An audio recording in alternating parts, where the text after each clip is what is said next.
আসসালামু আলাইকুম ভিউয়ার্স।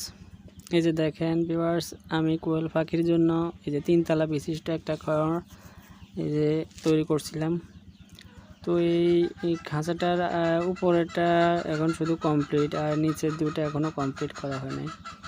এই যে দেখেন আমার যে কয়েকদিন আগের যে ভিডিওটা দিয়েছিলাম, এই যে নতুন যে কোয়েল পাখির বাচ্চাগুলা ফুটাইছিলাম, তো এর মধ্যে থেকে এই যে দেখেন 15টা বাচ্চা থেকে এখন আছে 8টা কোয়েল পাখি।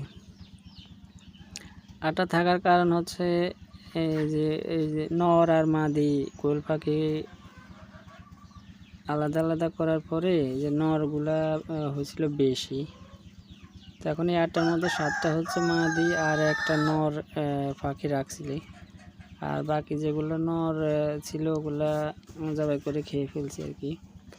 আসলে নর বেশি থাকলে যে ঠোকরা ঠোকরি করে মাথার চামড়া সব তুলে ফেলে, এই কারণে একটা শুধু যে নর পাখি রাখছি, আর 7টা হচ্ছে মাদি পাখি, মানে ডিম পাড়া এই যে পাখি।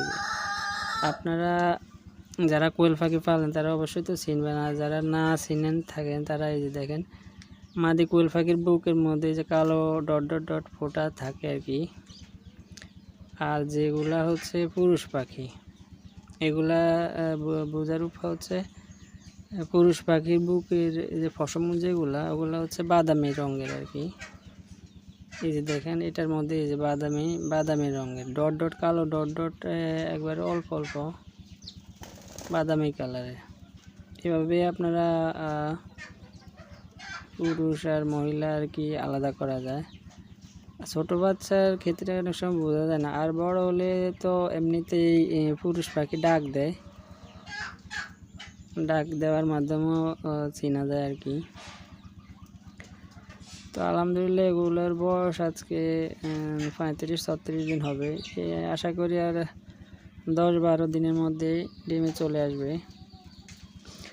আর এগুলো আসলে এই যে দেখেন চামড়া টামড়া অনেকগুলোর নাই, মাথায় ঠোকরা ঠোকরি করে পশম সব উঠে ফেলেছে। এগুলো আসলে এই যে দেখেন আগে যে আমার এই 7টা কোয়েল পাখি আছে, এগুলো হচ্ছে ওগুলার ডিম আর কি। আর ওই যে দেশি মুরগির ডিম, এই যে দেখেন দেশি মুরগির ডিম আর এই যে কোয়েল পাখির ডিম। আমার পুরনো যে কোয়েল পাখিগুলো আর কি, এগুলো এই যে দেখেন এই ছোট একটা খাঁচার মধ্যে, এখানে হচ্ছে দেখেন 5টা আছে এখন। এগুলা ডিম পাড়ে, সবগুলা পাখি যে ডিম পাড়ে। আর পাশে দেখেন একটা পুরুষ পাখি আছে, ওটাকে আলাদা রাখছি। একসাথে থাকলে আসলে এই যে দেখেন ঠোকরা ঠোকরি করে এই যে মাদি পাখির রক্ত বার করে ফেলে ঠোকরায়, এই জন্য আলাদা রাখা আর কি। তো বন্ধুরা আজকে এ পর্যন্তই।